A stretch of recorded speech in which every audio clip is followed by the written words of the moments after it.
So I figured I'd let you know. I was caught by the Popo, aka my dad.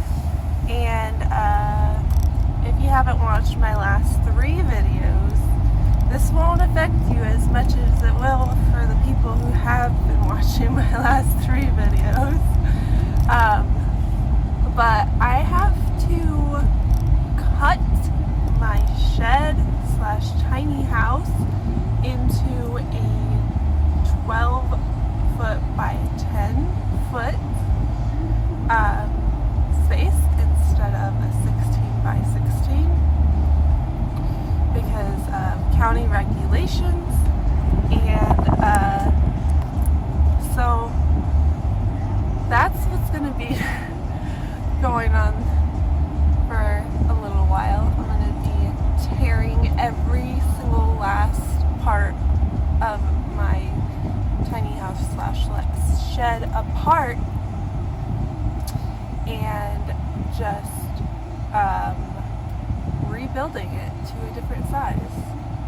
But the good news is I can still keep my 45-degree angle roof because it'll be less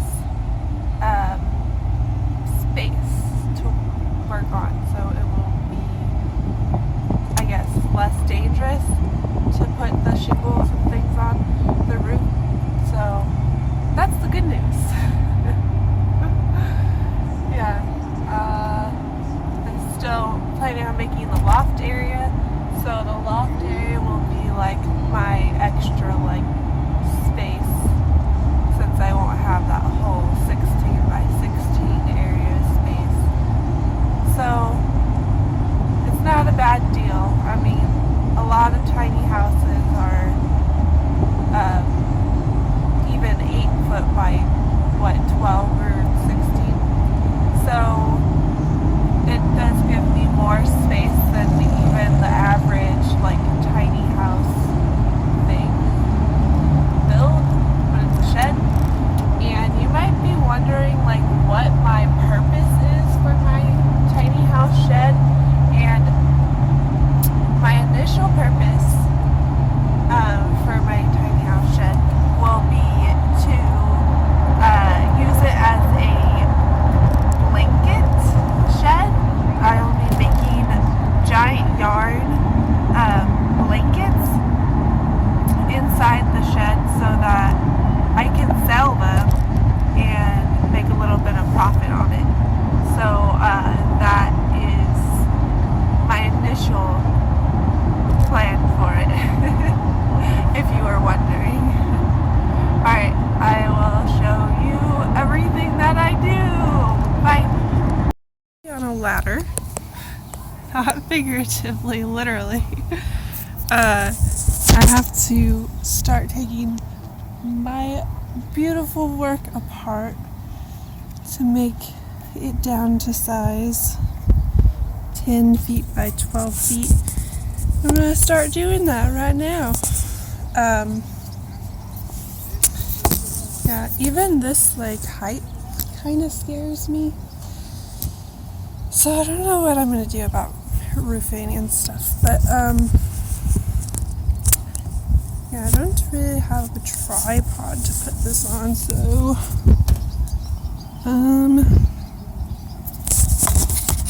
would you like to be close up?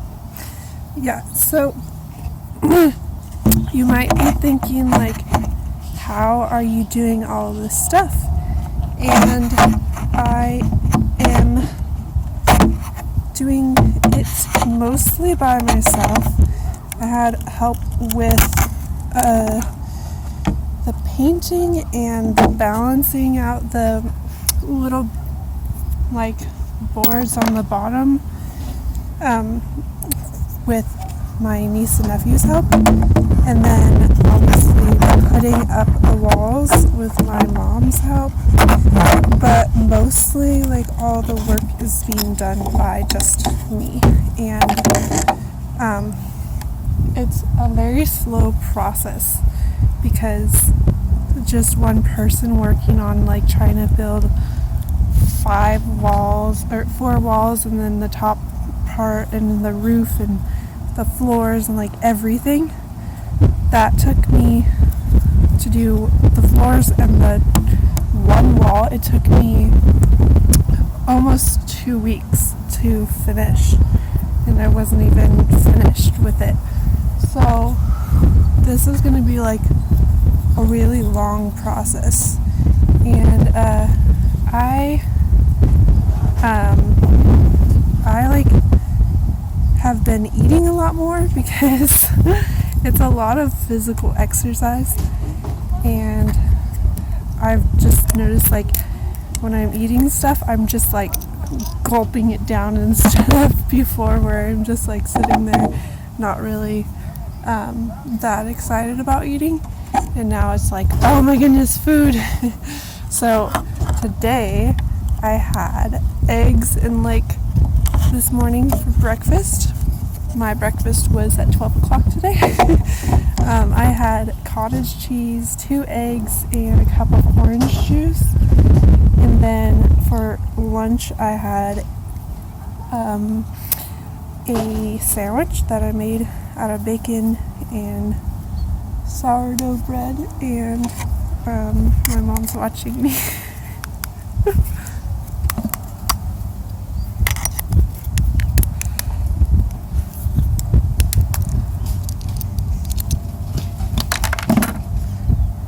But it was really good, and I had a Pepsi.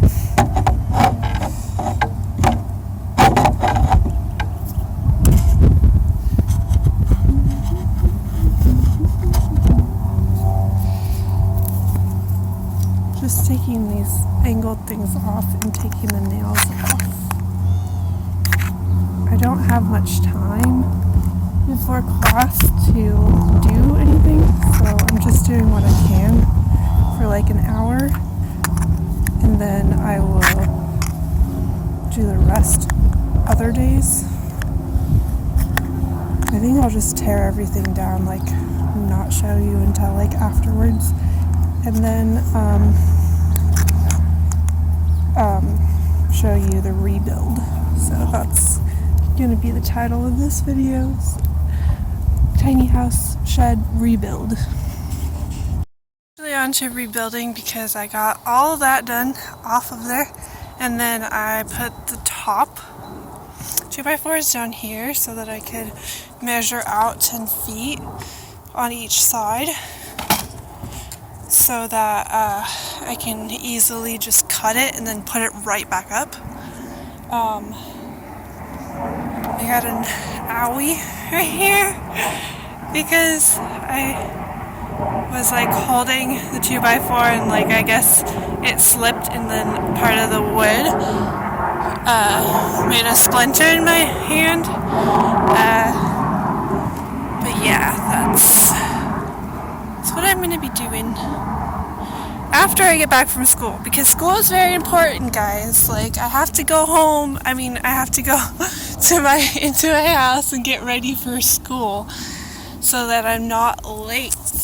And there's a project due today too, a group project of how to plan a whole week's worth of activities in preschool, because I'm taking child development classes. So yeah, that's what I'm up to.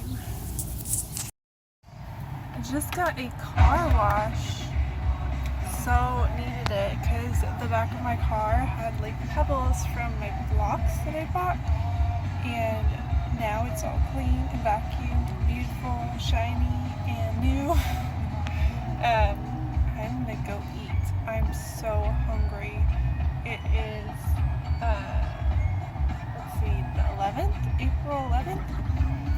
So the next day from when I last filmed, and I'm taking the day off from working on my shed because it's a lot of work. Like, just thinking about recutting everything and trying to get it to the size that it needs to be, I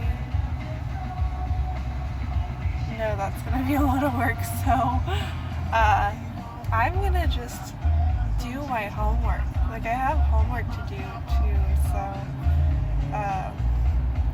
that's what I'll be doing. I will probably post a video like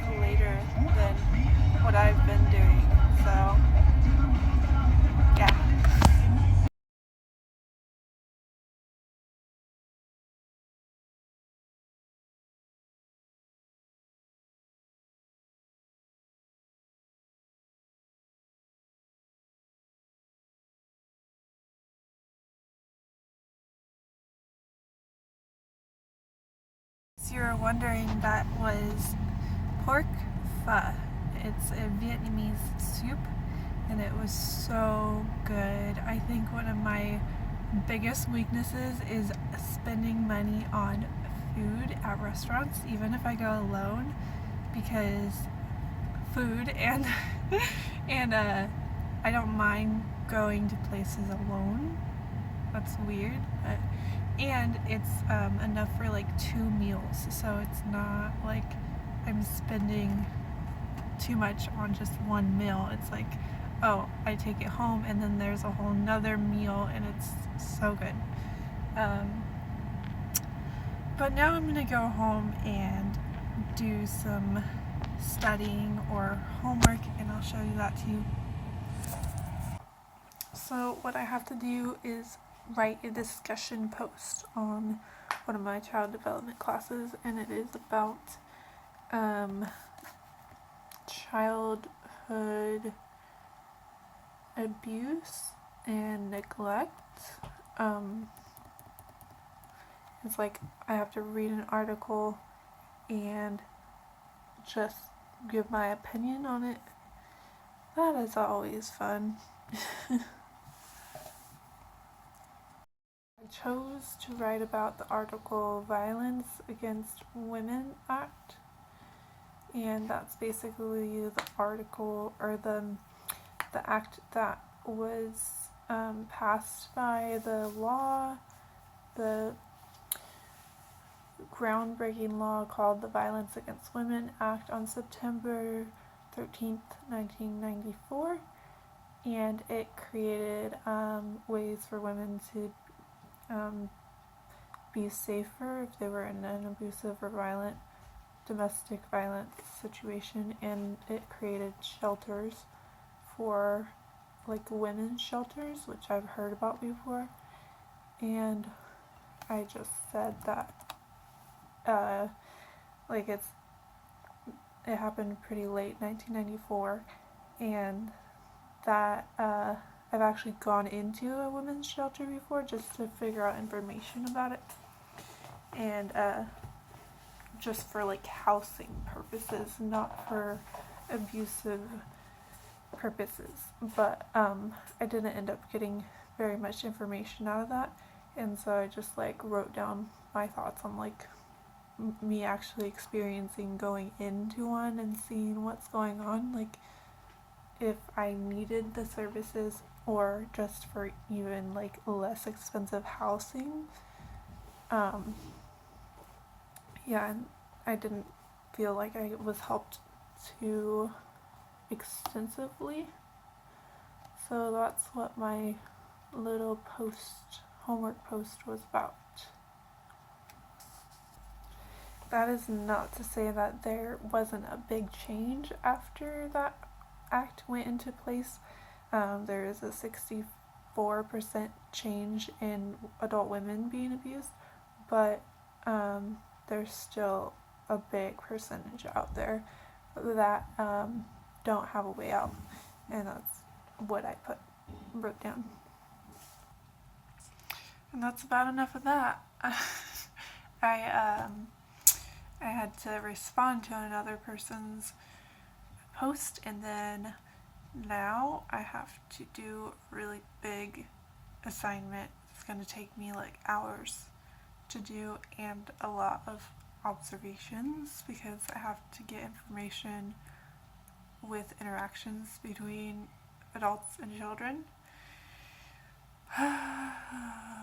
But I'm going to end this vlog here, and sorry it wasn't much to it, but next vlog will be me trying to rebuild my shed. Bye.